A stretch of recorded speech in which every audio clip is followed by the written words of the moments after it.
Why are so many brilliant engineers leaving technical fields to join the bureaucratic ranks of IAS, IPS, and IRS? What draws them to these government positions? If you see the incumbents who are trying for government jobs, they come from certain states which are lesser industrialized. The northern states which have industrialized late or which have lesser jobs in industry, there you find more people vying for these government jobs. Apparently, because that's the best option for them. They go with certain security for their lifetime in terms of the pension, in terms of the welfare schemes, in terms of the subsidized healthcare and education for children. Government jobs are by far the only jobs where the pensions keep on increasing as per DA.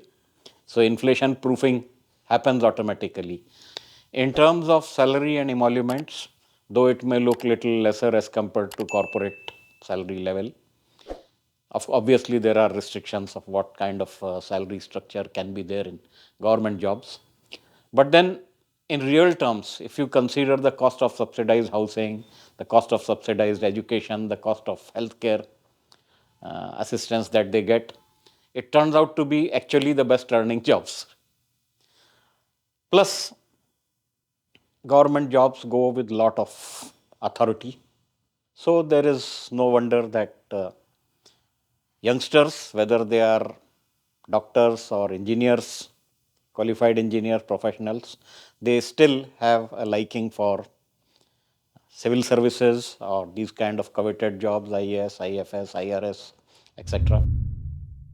Do people drawn to uniform jobs have different motivations and mindsets compared to other careers? What sets them apart? Again, if you see what states are sending their youngsters into defense services, for example, mostly those are frontier states who have borne the brunt of wars, etc., traditionally.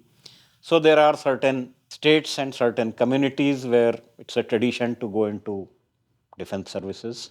Others find it difficult to fathom why these people prefer to go to these kind of services. But I am reminded of a conversation. So somebody asked an army man, Sir, how did your father pass away? So the soldier said, with aplomb, वो शहीद हुए in the war, and he was quite proud of it, obviously, and rightfully so. The other person asked another question, Sir, how did your grandfather pass away? The soldier said, Yes, he was also on a big post in defense services, and he was also killed in action. He did a great service to the nation, and we are very proud of him. Now, the other person asked one question that your father and grandfather both were killed in action in war. Did you not feel scared while joining defense services? The soldier asked a counter question. Okay, how did your father pass away? The civilian said, no, he was unwell, so he died on a hospital bed of illness, of old age, etc. How did your grandfather pass away? The civilian replied the same thing. He said, okay, he was also unwell and he died on bed. The soldier asked a counter question. So, do you get scared while lying on the bed? Now, that's the kind of mindset which is carried by people who join services in uniform. So, they take life in their stride, they take duty in their stride, that is paramount, and that's quite commendable, of course, in any case, anytime. So, the drivers are quite different for those who go in jobs in uniform, particularly in defense services, also to some extent in police force, I would say, or all jobs in uniform, even pilots I would rank in same category because they do also carry certain risk, notional risk when they fly. Okay, so I would say all the jobs in uniform, they have that X factor where it requires certain mindset. Prefer those, but yes, those who prefer it, they definitely do a great service to the nation and to themselves and their families also. How about public sector and railways or electricity board kind of jobs? Most of these kind of jobs provide a kind of a housing colony kind of a life. They have their township where you have subsidized living. subsidized schooling, their own hospitals, their own services, and they have their own environment, their own work system, where one gets used to once one is working in those kind of organizations. The only flip side is that yes, in these kind of government jobs, recruitments sometimes do not happen every year. So one has to wait for when their competitive exam will be there or their interviews will be there. And selection process is slightly long drawn. So one has to really wait for that to happen. And that applies to all kind of government jobs. That recruitment and selection process takes quite a long time. Other aspect is that yes, it is a cozy life. It is a predictable career path, more or less, because promotions, increments, wages are standard, hierarchy is standard. So more or less one can predict what one would become by the time one retires. Okay, what kind of earnings will be there, what kind of lifestyle will be there. More or less everything is fairly predictable. Only thing is, yes, as compared to corporate world, it could be a little slow moving career in terms of individual career growth. Work life balance is relatively much better. The only problem is, yes, that the number of positions in these places is dwindling in relative terms. It has not been growing at the rate at which the aspirants are growing. Again, public sectors are rolling in money. There is a lot of investment being done. So yes, it's a good career for those who want this kind of satisfaction from their career. How about aspirational jobs, the likes of ISRO or elite R&D jobs or educational jobs? See, the jobs in premium research organizations or premium educational institutions as faculty, etc., they go with certain preconditions. The precondition is, of course, post graduation and PhD is mandatory. So that at times becomes a deterring factor. And many times these organizations also exhibit a preference for those who are foreign returned. Okay. And as it is, these jobs are, I mean, even once one get it, in terms of career, there is no big rise as such. Okay. Professor is a professor is a professor for lifetime. Okay. There are few levels which one can cross. But there are not so many levels. There is not a tall hierarchy like it is there in corporate world. Okay. So the growth that way doesn't become comparable. Sometimes, I mean, okay, there is a perception that even these organizations are overwhelmed with the bureaucracy. At least that was the case till last decade or 20 years back. One heard that lot of bureaucratic delays and lot of bureaucracy control on these institutions, which used to be stifling at times. But other than that, these are great institutions and they do give a lot of academic satisfaction to anybody who pursues these careers. Why does a large section of engineering graduates don't even try for government jobs? The same thing basically as they pass out, before even they pass out, they already have the high flyer students already have 2 3 offers below their belt. Upfront they get very attractive, very lucrative jobs which they cannot resist. And under that backdrop, having to wait for a couple of years for getting the government job with the suspense that is associated with that, it does not make that option as attractive for these kind of people. Plus, high flyers are looking for a faster rise, a bigger pay package. So the corporate world offers the best possible jobs to them. So they go there and having gone there, of course, they keep jumping from job to job like industrial butterflies. They keep. So that kind of option is not there in government job. So that is one aspect that, okay, you go in a straight channel, straight jacket where you just enter and exit at the time of retirement. As against that, you can hop several companies, several jobs and rise much faster. So for high flyers, that appears to be a better option. But it is a perception. I would not say that that is indeed the best option, but then that's what they perceive it to be. Despite the stability, what drawbacks might someone face in a government job? Are there any overlooked disadvantages? Slightly slow moving career, slightly sluggish working, the kind of rules, regulations, work systems which are there, are they sometimes put a damper on somebody who's a high flyer. They want to do things fast and get result fast. Okay. So fast result you may not be able to expect in these kind of jobs. It takes time for you to reach somewhere. Often, yes, there are frequent transfers in certain kind of jobs, like in armed forces, etc. There are frequent transfers, and in postings also in government jobs, there is a perception, of course, for those who go in towards these for some extra income, etc. They try to go for plum postings. Now, plum postings are premium, and they come with great difficulty. Plum postings are positions where one can have more power, more authority, more discretionary power, and more prospects of having extra income. Okay. Not all positions have that. Certain positions have. Those are termed as plum postings. Right.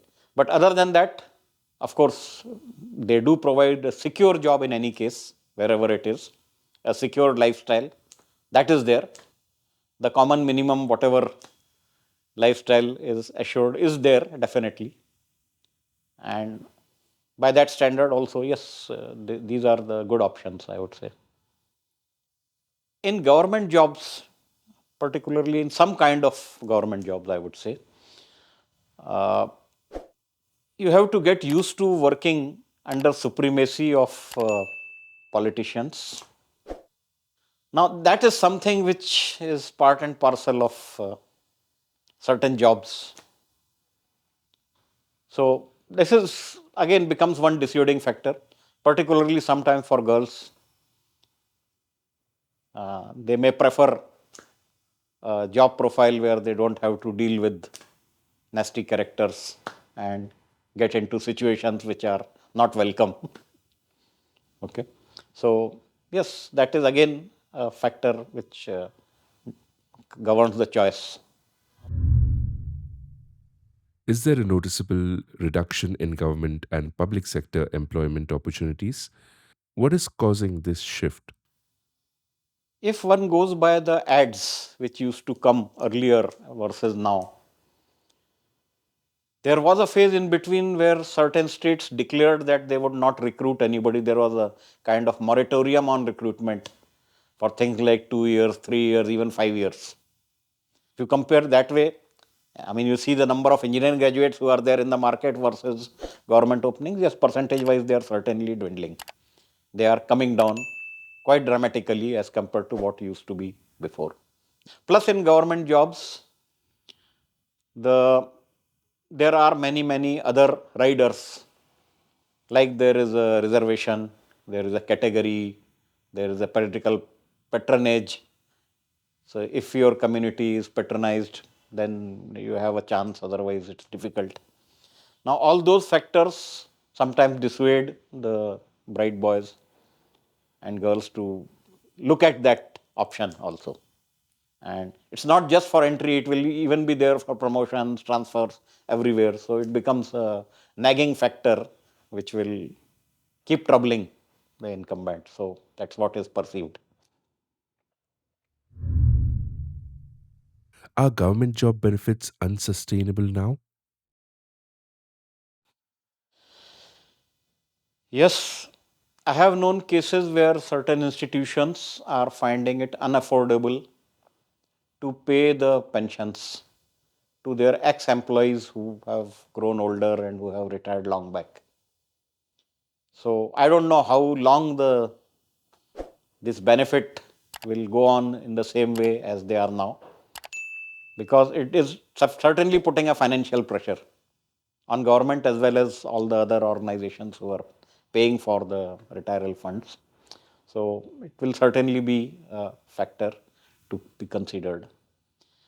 Now, there is one big difference when one compares government jobs with the corporate world.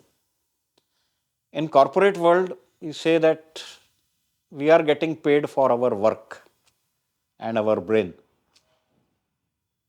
whatever work we put in, whatever working hours we put in, whatever targets we achieve, it is driven by the tangible factors. So whatever is paid is coming from the tangible benefits that have been already derived by the organization, more or less. Whereas in government jobs and even for the jobs in uniform, all these jobs are getting paid just for the person being there. So in terms of finances, yes, that will certainly make a difference. In one case, it is a business proposition. In other case, it's a societal obligation. Yes. What type of students are best suited for public sector jobs? What qualities make them a good fit for these roles? These jobs are not for high flyers because the work style will not match. And of course, high flyers will have several much better looking options for them. So they may not really go for it. The people who are better among average, I would say, can aspire for government jobs and public sector jobs because yes, there is certain sense of accomplishment, achievement. You make a difference to the society and yourself, yes. And there is an assured lifestyle, etc. And you are slightly taken off from the cutthroat competition into a protected environment, yeah, where the system is supporting you, where the rules, regulations, work systems, etc., work culture supports you. In government job, there is one big dissuading factor, which I have not spoken of so far, that one gets a feeling that you are a very small cog in a very big wheel. So whatever one may become, you are still a very small teeth in a very big gear, I would say. So there is a lot beyond your control. There is a lot beyond your this thing. So you get a feeling that okay, how small I am. But nevertheless, it's a critical job. It does make a difference to the society. You can see the change happening. Okay.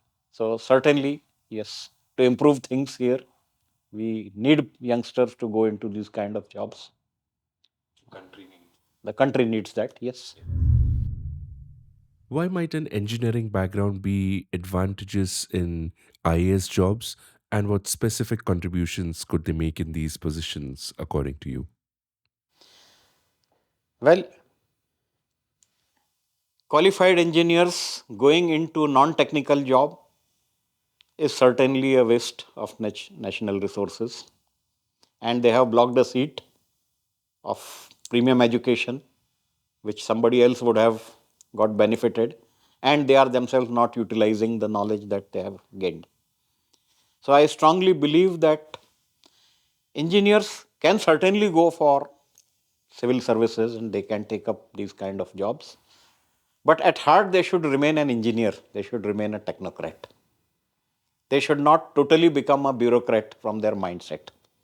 And the technocrat mindset is something where one applies the engineering sense.